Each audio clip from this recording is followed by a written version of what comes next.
Hello students, next words homophones के बड़े ही important जो प्रीवियस ईयर्स में पूछे गए हैं उन्हें लेकर मैं आया हूँ। आइए इसको देखते हैं, इन वर्ड्स को समझते हैं और इन वर्ड्स के मीनिंग को क्लियर करने के लिए सेंटेंस बनाते हैं, क्योंकि सेंटेंस ही परीक्षा में लिखने को आते हैं, ये आपको पता होना चाहिए।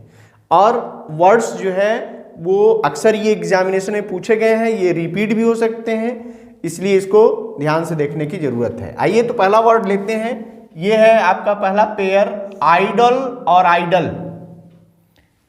हम होमोफोन्स कर रहे हैं और इसमें पहला वर्ड है आइडल और आइडल। आइडल यानी होता है मूर्ति और आइडल यानी आलसी। आइडल यानी मूर्ति, जो प्रतिमाएं होती हैं, प्रतिमा या मूर्ति।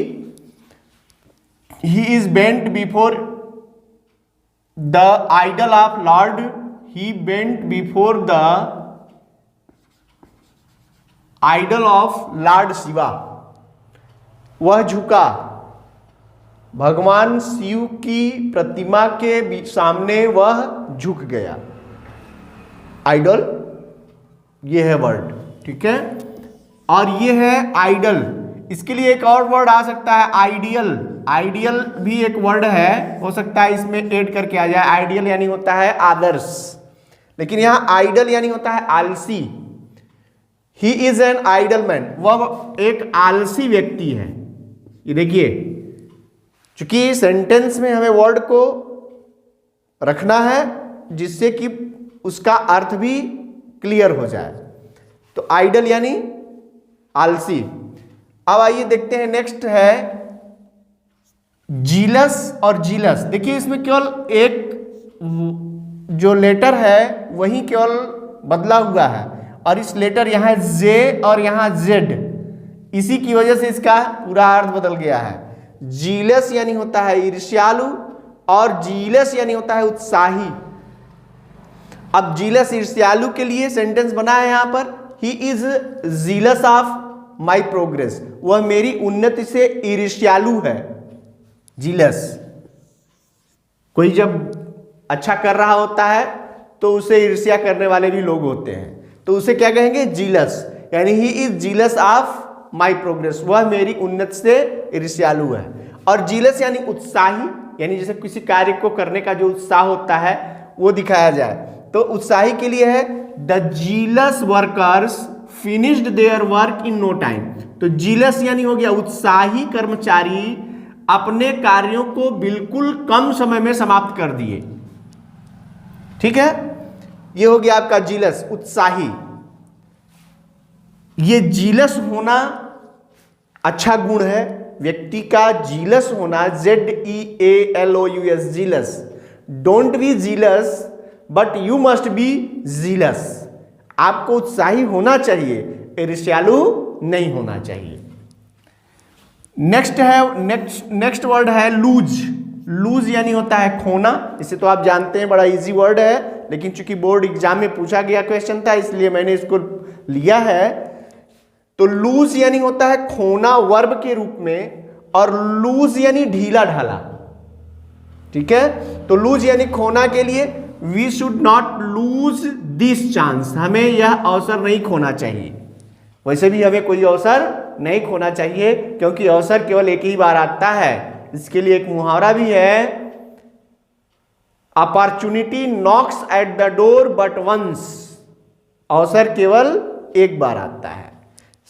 यहां हम सेंटेंस बना रहे हैं, बात आई तो मैंने सोचा कि आपको बताऊं। तो लूज जो है, लूज यानी खोना, we should not lose this chance, हमें यह अवसर नहीं खोना चाहिए। और लूज यानी ढीला, ढीला ढाला, जैसे वस्त्र ढीला ढाला या कोई भी चीज ढीला ढाला। तो in summer we should wear loose clothes, गर्मी में हमें ढीले ढाले वस्त्र पहनने चाहिए। ये हो गया आपका लूज यानी ढीला ढाला। नेक्स्ट अगला वर्ड लीजिए प्रिंसिपल। प्रिंसिपल यानी प्रधानाचार्य, और प्रिंसिपल यानी सिद्धांत, यानी प्रिंसिपल। अब देखिए वर्ड में अंतर क्या है, तो PRINCIPAL और इसमें क्या है, PRINCIPLE, प्रिंसिपल यानी सिद्धांत। तो ये क्या है, mister Gupta is the principal of our college, ये हो गया प्रिंसिपल। और प्रिंसिपल यानी सिद्धांत, he is a man of principle, वह सिद्धांतों वाला व्यक्ति है। मनुष्य के जीवन का एक अपना सिद्धांत भी होना चाहिए, व्यक्ति को सिद्धांतवादी होना चाहिए, लेकिन सिद्धांत लॉजिकली और लीगली अच्छा होना चाहिए, तार्किक पूर्ण ढंग से, और एक अच्छे नियमों पर आधारित सिद्धांत होना चाहिए। सिद्धांत तो बहुत आवश्यक है, लेकिन सिद्धांत कैसा हो यह भी तय करना बहुत महत्वपूर्ण है। तो सिद्धांत, यहां प्रिंसिपल और प्रिंसिपल, ठीक है। नेक्स्ट देखते हैं शोर। शोर यानी होता है उड़ना या तैरना।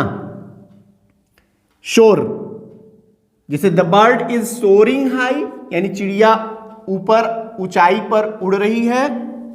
और शोर यानी खट्टा, शोर यानी खट्टा, यानी दीज ग्रेप्स आर शोर, यहां ये शोर और ये शोर।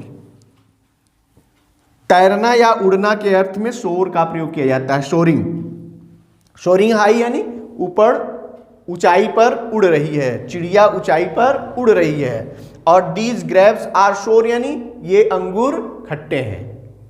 तो इस तरह से ये 5 पेयर आपने देखा वर्ड्स के होमोफोन्स का, जिसमें पहला था आइडल, आइडल यानी मूर्ति। He bent before the idol of lord Shiva. Second, पहले का ही पेयर है आइडल यानी आलसी, he is an idle man, वो आलसी व्यक्ति है। जीलस यानी ईर्ष्यालु, he is jealous of my progress. Zealous यानी उत्साही, the zealous workers finished their work in no time. Lose यानी खोना, we should not lose this chance. Loose यानी ढीला, in summer we should wear loose clothes. Principal यानी प्रधानाचार्य, mister Gupta is the principal of our college. Principle यानी सिद्धांत, he is a man of principle. वैसे यहां प्रिंसिपल्स होना चाहिए, मैन ऑफ प्रिंसिपल, सिद्धांतों वाला व्यक्ति। शोर, शोर यानी उड़ना या तैरना। The bird is soaring high, और शोर यानी खट्टा। दीज ग्रेप्स आर शोर। तो ये थे आपके बोर्ड एग्जामिनेशन में पूछे जाने वाले होमोफोन्स के कुछ पेयर्स। इनको आप ध्यान से देखिए और दिमाग में रखने का प्रयास करिए, और आप, ताकि आपका बोर्ड एग्जाम अच्छा हो सके।